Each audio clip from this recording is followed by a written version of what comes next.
Paz do Senhor, amados irmãos, louvado seja o nome do nosso Deus. Aqui quem fala é seu irmão em Cristo, Enomi Santos, esse é o seu canal EBD Views. Antes de continuar essa aula, quero dizer para os irmãos que eu ainda estou me recuperando de uma virose que pegamos aí semana passada e que atacou demais a nossa saúde, inclusive a nossa garganta. Não é por isso que a minha voz está um pouquinho alterada e também, vez por outra, nós estamos tossindo muito. Então eu quero contar com a compreensão dos irmãos nesse ponto, tá bom? Mas nós vamos dar início, irmãos, à nossa lição. Estamos estudando a justiça divina no livro de Ezequiel, não é? A preparação do povo de Deus para os últimos dias. É importante nós frisarmos esse caráter escatológico do livro de Ezequiel, não é? Para que a gente tenha a ideia correta, certa, de que tudo que nós estamos estudando visa o final dos tempos e é muito importante nós entendermos isso. Meus amados, chegamos, portanto, na lição de número 5. Tá bom? Que fala exatamente contra os falsos profetas. Essa lição está muito importante e também bastante atual. Você está vendo aí na tela, colocamos uma imagem de alguém, né, se fazendo passar por uma pessoa boa, mas na realidade é como se fosse um chacal, como se fosse um lobo destruidor. É mais ou menos essa a ideia dos falsos profetas, ok? E você pode acompanhar também aí a nossa verdade prática e o texto áureo que diz: e também houve entre o povo falsos profetas, como entre vós haverá também falsos doutores, que introduzirão encobertamente heresias de perdição e negarão o Senhor que os resgatou, trazendo sobre si mesmo repentina perdição. Isso está em 2 de Pedro, capítulo 2, versículo 1. E eu gostaria de ressaltar algo muito importante aqui, porque Pedro ele faz alusão a esses falsos profetas, certamente da época de Ezequiel, da época de Jeremias, né? Até mesmo anterior, porque você tem aí profeta Balaão, falso profeta, não é? Embora esses falsos profetas, eles estão surgindo, esses aqui que nós estamos estudando na lição 5, eles estão dentro, eles são judeus, mas eles são falsos profetas, não é? E o que me chama a atenção aqui, meus amados, que eu acho que a gente deve ressaltar isto, é que Pedro faz a comparação dele com os falsos mestres. Porque nesse sentido, os falsos mestres meio que fazem também um trabalho de falsos profetas, não é? Visto que, isso é importante a gente dizer aqui, que os falsos profetas também tinham ensinamentos, né? Ensinamentos errôneos. Se os profetas de Deus tinham ensinamentos corretos, certos, muita coisa da nossa teologia nós aprendemos com os profetas também, questão de santidade, da santidade de Deus, né? Questão dos atributos de Deus e várias outras coisas, nós aprendemos com os profetas. Isaías, muitos deles têm realmente um conteúdo teológico muito importante para nos ensinar. Os falsos profetas também tinham, né? Então Pedro faz esse link falando de falsos mestres, falsos doutores, que vão introduzir encobertamente heresias de perdição, ou seja, são falsos mestres que também estão agindo nos dias de hoje. É muito importante nós colocarmos isso aqui, tá? E aí nós temos também a nossa verdade prática, que diz: os falsos profetas contrapõem a palavra de Deus, ou seja, eles são contrários à palavra de Deus e lançam dúvidas no coração do povo. É interessante que eles são contrários à palavra de Deus, mas ao mesmo tempo eles andam no paralelo da palavra, não é? Eles andam ali se fazendo passar por pessoas de Deus que transmitem verdades divinas. Isso é importante nós dizermos, tá, irmãos? Me faz lembrar uma palavra, se não me falha a memória, de Martinho Lutero, que dizia que o diabo é o contrafator de Deus, ou seja, aquele personagem que está sempre correndo em paralelo, tentando imitar, tentando falsificar as coisas de Deus, tá bom? Então é assim mesmo com os falsos profetas. Amados, na sua tela está aí o gráfico esboço. Nosso gráfico esboço, ele está aqui, como eu sempre digo, resumido, mas você pode pegar ele no nosso grupo, ele completo, com ilustração, no formato de você imprimir ele grande para colocar, né, montar, fazer em várias partes e montar, tá bom? Então, a nossa lição está dividida assim. Tópico 1, sobre os profetas. Aí nós temos o termo profeta, Navi, Roê, José. Temos outros termos também que designam os profetas de Deus, né? E temos os falsos profetas, os pseudo-profetas, né? Os pseudos-profetas. No tópico 2 nós temos sobre os falsos profetas, né? Os dois lados, a verdade e falsidade aí, dentro dessa questão profética, né? Temos a apresentação, como eles se apresentam. Temos o desserviço, esse trabalho que eles fazem como verdadeiras raposas do deserto. Terceiro tópico, nós temos sobre a geração das mensagens falsas. Aí nós temos aí o profeta do Antigo Testamento, os portadores de mensagens falsas e a ira de Deus contra os falsos profetas, né? Meus amados, no primeiro tópico, nós temos aí sobre os profetas. E a respeito disto, eu gostaria de mostrar esse gráfico que você está vendo aí, tá bom? No primeiro tópico eu vou explicar, irmãos, esse gráfico, porque como aqui ele está falando sobre o termo profeta, não é? Os termos para designar os profetas e depois fala dos falsos profetas. Esse gráfico aí que você está visualizando, ele eu já tenho postado ele no grupo já há algum tempo, porque você sabe, algumas lições, elas são intercaladas os assuntos, não é? E às vezes até de uma revista diferente, digamos, de jovens, não é? De juvenis. Então, em algum momento fala sobre profetas e esses gráficos, eles são bons para isso, irmãos, para a gente utilizar, não é? Mesmo que a pessoa diga, eu já vi sobre isso, mas aí você sempre traz alguma coisa nova. Esse gráfico aqui eu fiz algumas alterações, eu já publiquei ele antes no grupo, mas ele está aqui com algumas alterações. Porque qual é a ideia desse gráfico, irmãos?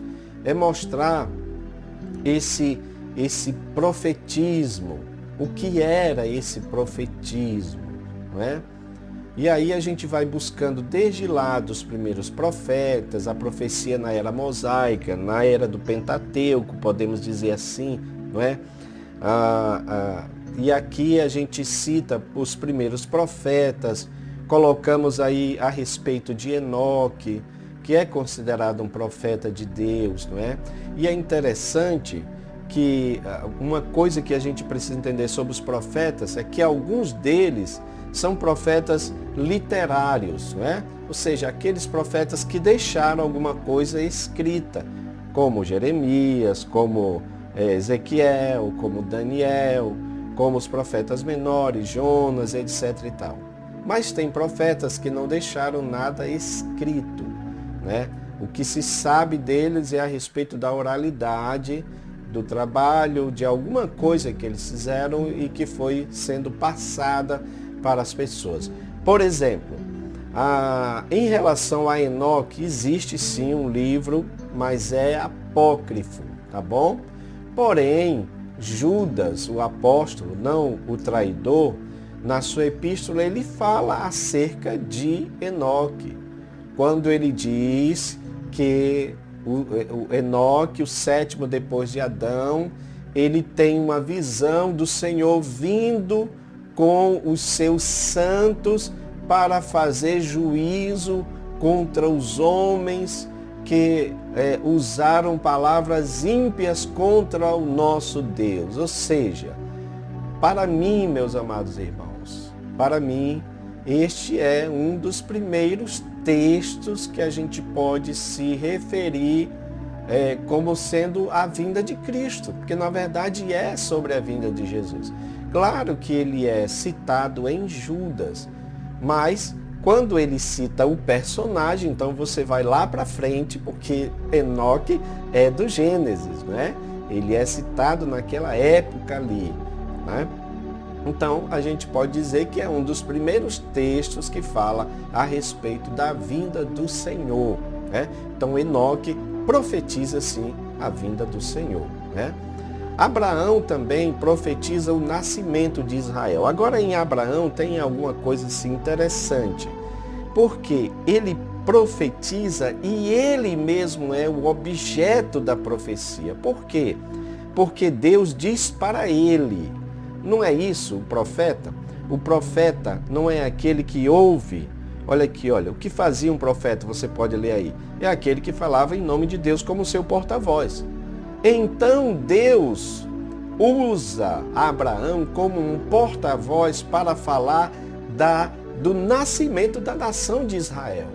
E não só isso, mas o próprio Abraão seria este objeto que faz parte desse plano, desse grande projeto de Deus que visa a construção, o nascimento da nação de Israel.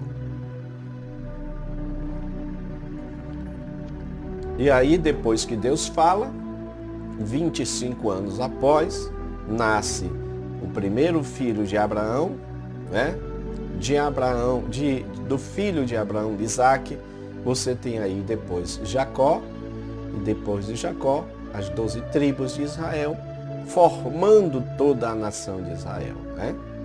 Então Abraão é sim considerado também um profeta de Deus, embora nós nos referimos mais a ele como o patriarca Abraão, né?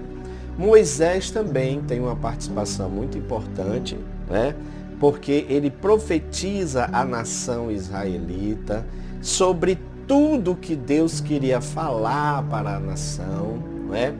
E a profecia de Moisés, vamos considerar assim a lei toda como uma profecia, exatamente porque é Deus quem transmite para Moisés, para que Moisés transmita para o povo, né?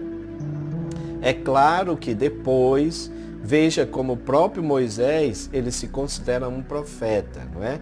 Porque depois ele diz que Deus levantará um profeta semelhante a ele, e há de ser que aquele que não ouvisse esse profeta morreria, não é? Então veja que Moisés também é um profeta de Deus. Então, irmãos, depois disso nós temos já o povo na terra de Israel, já estabelecido, quando então passa a era dos juízes, por exemplo, e aí você chega naquela era teocrática, não é, do governo de Deus, onde Deus governava em relação a Israel, usando dos seus líderes que ele escolhia, né?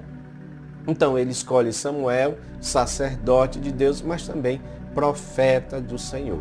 Samuel é considerado, então, esse primeiro profeta de Deus, né? Tanto é que é em Samuel que você tem aí a instituição do seminário, né? De profetas, né? A escola, a famosa escola de profetas, onde eles se reuniam certamente para estudar a lei, não é? Para aperfeiçoar a sua vida espiritual, não é? E através dali, certamente, muitas profecias, né, Deus utilizou desses homens. O próprio Samuel ele é usado para falar a respeito daquele justo que domina, né? Daquele que viria, né? Daquele que viria ser o sucessor de Davi, né? No sentido de fazer com que o trono de Davi fosse um trono perpétuo, um trono eterno. E daí veio Jesus como filho de Davi. Meus amados, esse gráfico ele é importante. Você vê que no meio dele tem uma cruz, né? Porque de fato, toda a profecia bíblica a gente vai ver que desemboca na cruz, né? Então, você vê os profetas falando a respeito disso, né? Então, Samuel fala a respeito disso, os outros profetas, aí você tem os outros profetas do reino dividido, na monarquia, aí você tem os profetas do reino dividido também já na época do cativeiro, né?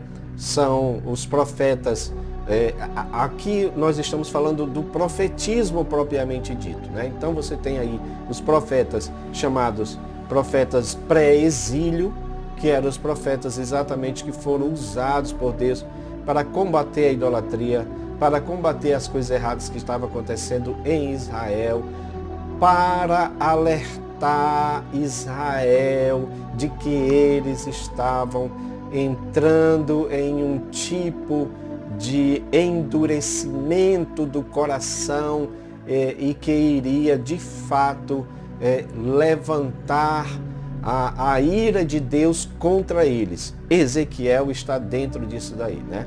Então você tem os profetas menores, Obadias, Amós, Oséias, Naum, Miqueias, Sofonias, Abacuque, Jonas, e aí você tem Isaías, Jeremias como os profetas pré-exílio. Os profetas exílio, você tem Ezequiel e Daniel, né, que é o que nós estamos estudando, profeta Ezequiel, né? E depois os profetas pós-exílio, que é exatamente Ageu, Zacarias e Malaquias, tá? Meus amados, todos esses profetas, todos esses homens de Deus, eles tiveram essa participação em profetizar para a nação de Israel, né? Porque a ideia é que eles fossem porta-vozes de Deus, né? Se nós pegarmos aqui a nomenclatura dele, que é o que está na nossa lição, né? O termo profeta, então você tem aí Nabi,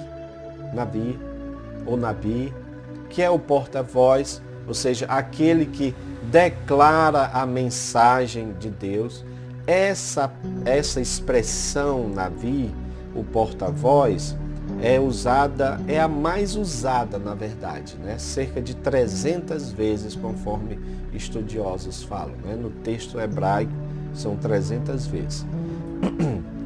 Após isso você tem a expressão roer, que é o vidente, propriamente dito, né? Quando se está falando de vidente, a gente pode dizer que está falando mais ou menos da forma como Deus se revelava, porque Deus poderia se revelar para o profeta através de uma fala, de uma mensagem verbal, mas ele poderia se utilizar de uma mensagem visual, né?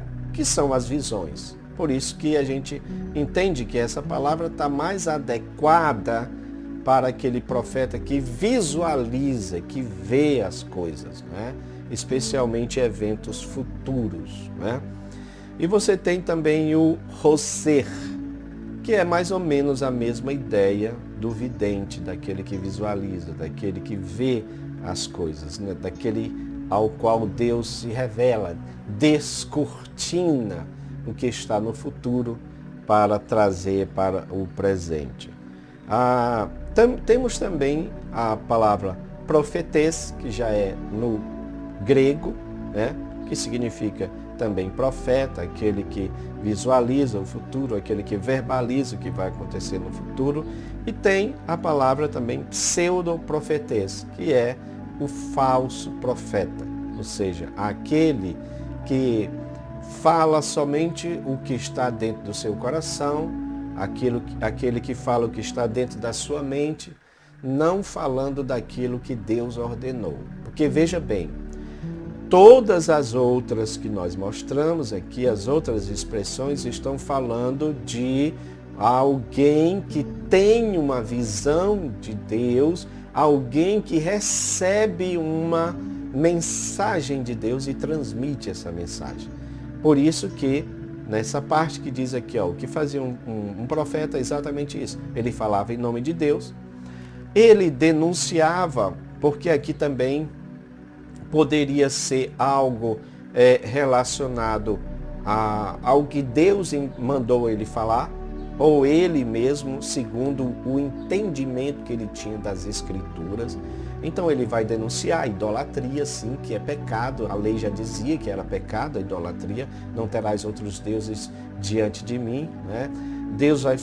Ele também denunciava a violência, porque também estava na lei falando que não deveria matar, né? A injustiça social também está na lei sobre isso, né? O profeta fazia exposição também da profecia bíblica, que isso é muito importante. A palavra diz assim: não havendo profecia, o povo, né? O povo se perde, digamos assim. Vamos colocar numa linguagem bem hoje. Lá diz o povo se corrompe. Mas vamos colocar que o povo se perde, no sentido de não entender a vontade de Deus. Mas essa profecia, irmãos, esse texto, infelizmente, ele é muito mal interpretado, porque muitos só acham que esse texto ele é utilizado quando você, nos dias de hoje, né, precisa profetizar para alguém. Por isso que há tantos profetas aí, agora com o uso do digital, né, os famosos profetas das lives, nós já colocamos algumas coisas aí. Mas o texto não quer dizer isso, tá? O texto quer dizer o seguinte: não havendo proclamação da profecia. Esse é o sentido original ali. Se não houver proclamação da profecia. Por exemplo, nós sabemos que o sermão de Jesus, o sermão escatológico de Jesus em Mateus 24, ele é todo profético. Mas estamos proclamando esta profecia? E se não proclamarmos essa profecia, quais são as consequências de tudo isso, irmãos? Não haverá crescimento, não haverá crença, não haverá fé nas pessoas a respeito do que Jesus falou. Aí o povo vai se corromper. Aí o povo vai, como nós falamos, se perder, tá bom? Então é importante que nós entendamos isso, para que a gente coloque em prática, né? Aquilo que a palavra de Deus nos aconselha. Então, toda a profecia aponta para Cristo, tá bom? Meus amados, o profeta de Deus, como já falamos aqui, ele era tão somente um porta-voz de Deus. Ele não falava dele mesmo. Ele não falava da sua própria vontade. Ele só deveria transmitir aquilo que Deus queria que ele transmitisse, né? Não tinha outra coisa para ele transmitir. Ele transmitia aquilo que Deus transmitia. Então isso significa dizer que era a vontade de Deus de se comunicar com o seu povo, tá? Mas a gente sabe que sempre haverá aqueles que vão tentar ir na contramão do que Deus diz, né? Interessante que aqui no tópico 3, no subtópico 3, ele diz que esses termos, Navi, Roê, Roser, eles são usados para o profeta do Deus vivo, como Samuel e Gade, mas também aplicado aos falsos profetas. E o nosso comentarista, o pastor Ezequias, ele diz que é o contexto que vai identificar o verdadeiro e o falso. Acho isso muito interessante, porque a expressão falso profeta só vem depois, né? Só vem depois, especialmente no Novo Testamento, tá? Mas naquela época a expressão era utilizada para a mesma pessoa, né? E esse contexto era o que iria identificar se o que ele falou era verdade ou se o que ele falou era mentira, tá? Então é muito importante que a gente entenda isso, porque eu vejo aí uma forma de teste para o povo de Deus. Por que uma forma de teste? Porque o povo deveria provar se de fato aquela profecia daquele profeta era verdadeira, não é? Nós vamos estudar um pouco mais adiante sobre isso daqui. Ok, meus amados? Então, meus irmãos, baixem esse gráfico, explanem ele, porque ele é muito interessante. Acredito que nós podemos dar uma boa aula com base nesse gráfico, tá? Ponto 2, que você vê aí na sua tela, sobre os falsos profetas em Ezequiel, tá? Aqui o nosso comentarista fala desses dois lados, tá? Que ele diz que em tudo na vida você tem esses dois lados, positivo e negativo, o bem e o mal, né? Aqui é mais ou menos aquela conversa meia dualista, né? Que está falando dessas duas forças, mas a gente precisa só ter esse cuidado, porque para você não cair naquele conceito oriental do yin e do yang, você se lembra daquele símbolo, né? Onde você tem ali o bem e o mal juntos, porque a ideia é dizer, não é, que o bem precisa do mal, o mal precisa do bem, que os dois estão juntos ali como um só elemento para fazer as pessoas crescerem, né? É essa mais ou menos a ideia. Nós não vamos até esse ponto aí, porque não vemos que isso é correto, porque tenta colocar Deus em pé de igualdade com Satanás, que é o seu inimigo, né? Digamos assim, é o nosso inimigo. Mas a verdade é que essas duas coisas, como eu falei para os irmãos, elas estão opostas, elas são colocadas aqui de maneira oposta. E embora pareça estarem juntas ali, né? Embora pareça estar juntas. Por isso que ele diz que assim como há profetas legítimos enviados por Deus, há falsos profetas provenientes de Satanás. Meus irmãos, eu coloquei aqui um pensamento, tá bom? Para a gente entender esse ponto. E eu espero que você também compreenda, porque aí fica fácil de nós passarmos para os nossos alunos. Veja bem, nós vivemos duas realidades, tá bom? Duas realidades. Sendo que uma dessas realidades, ela é mais tangível, ela é mais palpável, ela é mais visual, ela é mais sensitiva, porque todos os meus sentidos, visão, tato, olfato, paladar, todos os meus sentidos de cognição, não é? Eles estão dentro dessa realidade, que é a realidade material, que é o mundo aqui onde nós vivemos, tá bom? Mas é preciso entender que existe uma realidade espiritual, metafísica, uma realidade que está para além da nossa compreensão. Esta realidade, dentro dessa realidade, você tem essas duas forças operando aí. E isso também a gente precisa colocar muito claro, né? Já falamos aqui o quanto Deus se comunicou com os seus servos através dos profetas.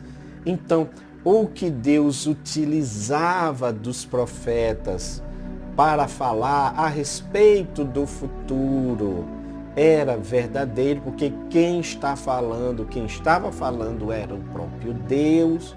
Então Deus sabe do futuro, Deus sabe do que vai acontecer, Por isso que ele utilizava os profetas para isso, até mesmo nas estratégias de guerra. Você se lembra disso?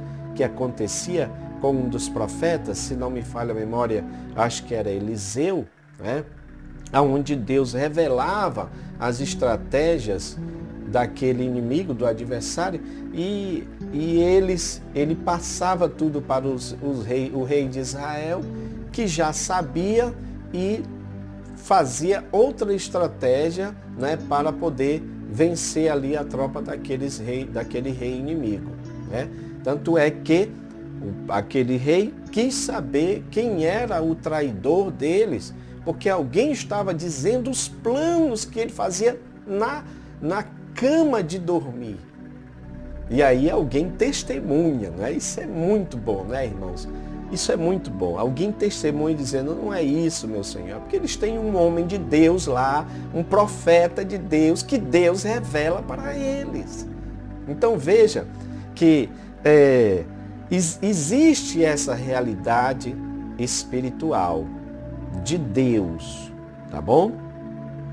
Mas existe também essa realidade espiritual que é do próprio diabo, proveniente do próprio Satanás, tá?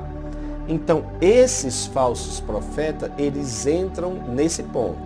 Porque, irmãos, isso é muito óbvio, mas é uma coisa que a gente precisa dizer, tá? Se um profeta é usado por Deus, se é Deus quem o está usando, se é Deus quem está revelando, então Satanás não intervém nisso daí. Aquele profeta tem uma comunhão com Deus, tem uma vida com Deus, e esses homens eram realmente de vida santificada. Não tem ideia na Bíblia de algum profeta, como a gente diz no Nordeste, né, desmantelado, não é? Eram homens de Deus, de uma vida santificada. Mas os falsos profetas, a questão deles é que eles achavam que poderiam misturar na religiosidade deles. E aí eu penso que eles faziam isso porque eles atribuíam a coisa mais importante, o dom da profecia que supostamente eles tinham. Então veja o que é que eu estou querendo dizer, não é? Enquanto os profetas de Deus tinham a consciência que eles só faziam o que faziam porque era Deus quem revelava, os outros falsos profetas, eles confiavam no poder inerente deles mesmos. É mais ou menos o que acontece na questão da paranormalidade. Existem fenômenos que acontecem? Existem. Mas a gente pode dizer que é de Deus? Não. Não podemos.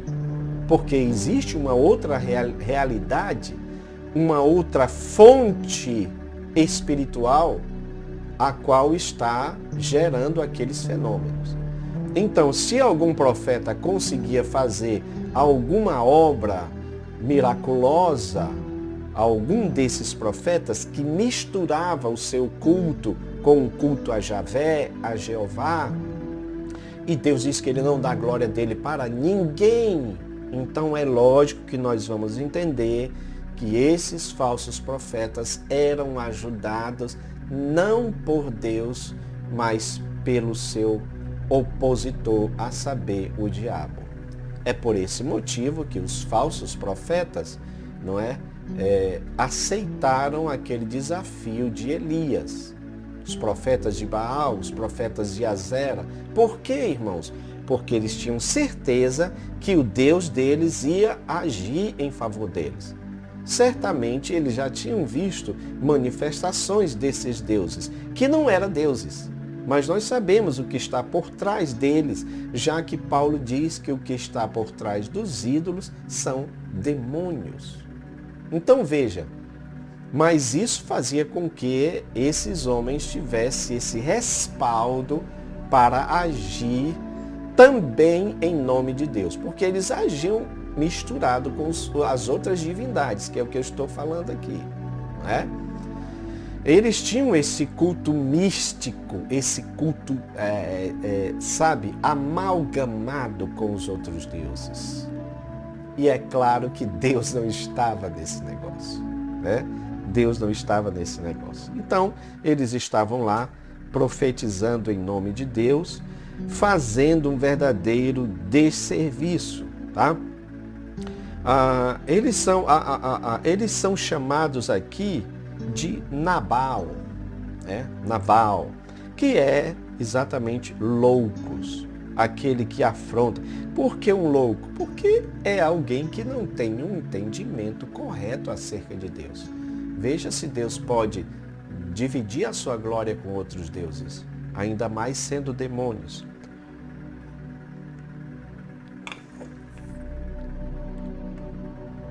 Dando continuidade, irmãos, ao nosso estudo, os profetas, os falsos profetas, eles são chamados também aqui de raposas do deserto, tá? Por que raposas ou chacais? Um chacal ou uma raposa, ele tem na sua essência um comportamento violento, de ataque, ou mesmo de defesa, ou mesmo de fuga. São traiçoeiros, né? São predadores carnívoros e necrófagos, ou seja, se alimentam de carniça. Então eles são comparados com chacais porque, na verdade, eles estavam vendo que a nação estava fragmentada, mas eles se aproveitavam da situação frágil da nação de Israel para poder profetizar, tá bom? Então vejam como era sério essa situação dos falsos profetas. Indo aqui para o nosso final, nós temos aqui tópico 3 sobre a geração das mensagens falsas, né? O profeta no Antigo Testamento. Como já falamos aqui, o profeta, a palavra, se refere aos profetas legítimos, né? Aos homens de Deus que sempre tinham uma mensagem de Deus, que tinham um relacionamento com Deus. Tanto é que Deus chama de meus servos, os profetas. Algumas expressões chamavam também eles de homens de Deus. Então, de fato, eles tinham uma vida ilibada nesse sentido, tá? E esses homens, eles tinham uma mensagem correta a respeito do que Deus queria fazer. Porque, na verdade, como já dissemos, era Deus quem queria comunicar, né? E sendo Deus, a mensagem do Senhor, ela é correta, ela é certa, ela vai acontecer no momento que Deus achar melhor, tá bom? Mas também havia os portadores das mensagens falsas, que eram exatamente esses falsos profetas, não é? Que traziam mensagens no estilo de adivinhação, não era mensagem de Deus, não era profecia de Deus, não era um fato de Deus, mas sim aquilo que eles achavam que era correto, tá bom? Mas o que mais chama atenção é que eles se metiam, não é, na parte dos reis, dos políticos, dos militares, porque na verdade muitos desses profetas, desses falsos profetas, irmãos, eles também eram aquele tipo que faziam isso para ganhar dinheiro, né? Então veja o caráter desses homens como é que era. Então veja, meus amados irmãos, para nós concluirmos, os portadores de falsas mensagens proféticas, eles sempre vão profetizar em nome de Deus. Mas por que o Senhor é contra eles? Exatamente porque na lei já estava dito sobre isso, né? Se a predição do tal profeta ocorrer, mas aí o profeta induzir o povo a seguir a outros deuses, ou seja, induzir o povo à idolatria, não deveria ser ouvido esse profeta. Inclusive, Deus diz que permite isso para que o próprio povo seja testado, não é? A palavra de Deus fala sobre isso. Deus, o vosso Deus, vos coloca à prova para saber se amais o vosso Deus com todo o vosso coração e com toda a vossa alma. Ou seja, mostra aqui em Deuteronômio que Deus iria permitir a entrada desses falsos profetas para que houvesse esse tipo de teste, né? É interessante que Paulo fala algo também sobre isso, que nos últimos dias Deus enviaria, né, a chamada operação do erro, porque as pessoas estão propensas a acreditar nos falsos profetas, né? E Deus iria permitir isso. Então é claro que a ira de Deus iria se acender contra os profetas, tá? Os falsos profetas. Meus amados, não vamos esquecer também que nos últimos dias haverá um levante grande de falsos profetas, tá?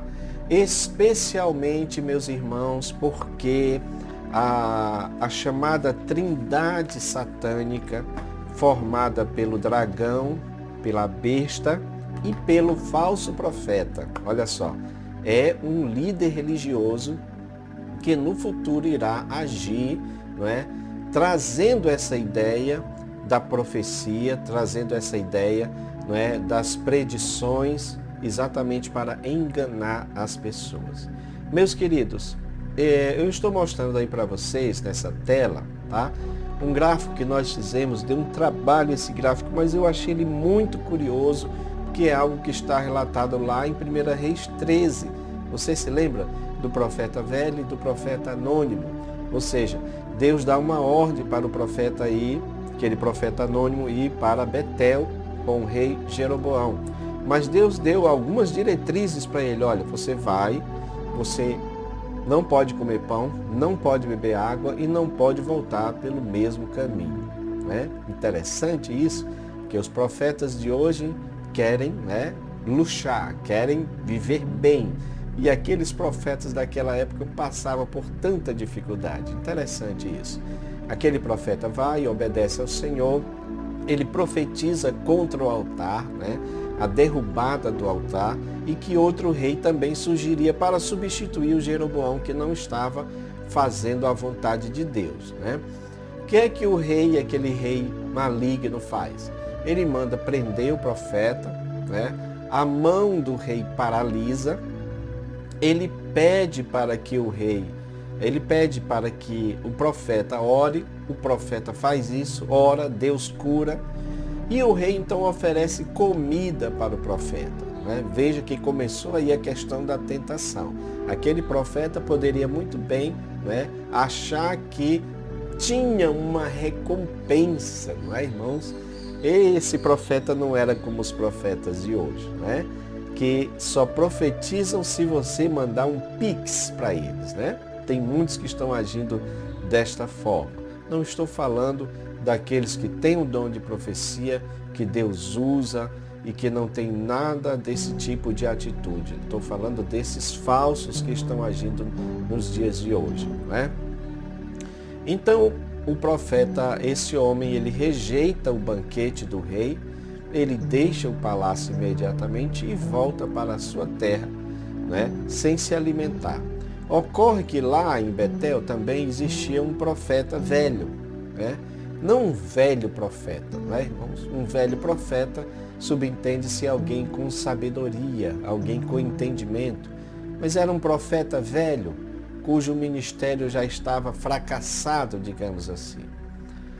Ele sabe dessa história, desse profeta anônimo, e vai até ele, interpelar o homem no caminho da sua casa, né? Então ele diz, olha, volte, se alimente na minha casa, porque eu também sou profeta de Deus, né? E um anjo do Senhor me avisou que você deve fazer isso, né? Interessante, irmãos, que Deus não se contradiz, né? Deus não se contradiz. Ele não daria uma ordem para depois dar uma outra totalmente diferente.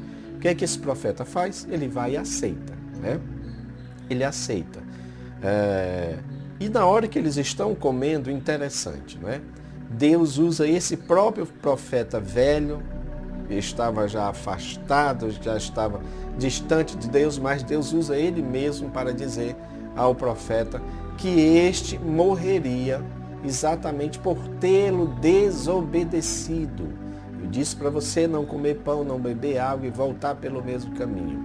E por causa disso, Deus sentencia ele dizendo o seguinte: você não vai ser sepultado no sepulcro dos seus pais. Ou seja, você não vai ser sepultado na sua terra natal. Você vai morrer aonde está. Não adianta sair dessa terra, porque você vai morrer e ser sepultado nela. Mas ainda assim ele resolve voltar para a sua terra. Quando ele volta para a sua terra, quando ele está voltando, diz a palavra de Deus que um leão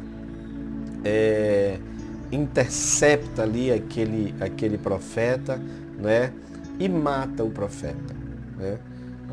O profeta velho soube disso, ele vai lá e quando ele chega, conforme está aí na ilustração, o leão está do lado do profeta, o jumento está ali do lado dele. Você vê que esse leão foi usado por Deus só para isso.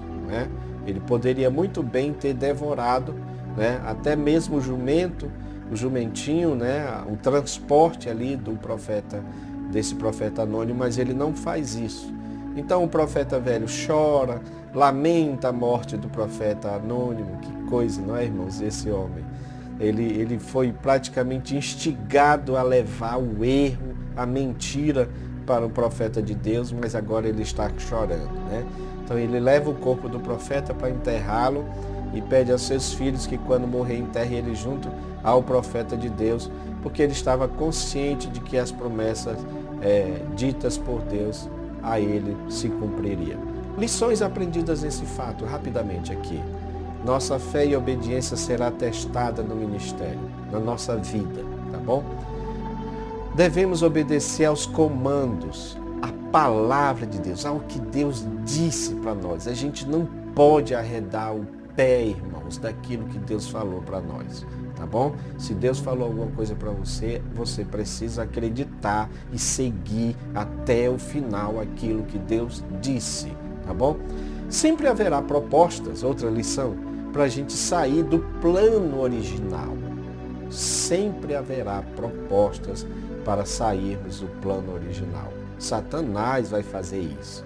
Sempre ele vai usar um profeta velho, que perdeu a visão de Deus, e que por isso procura afastar, enganar os outros. Ou seja, esse homem ele está desautorizado para agir no nome de Deus.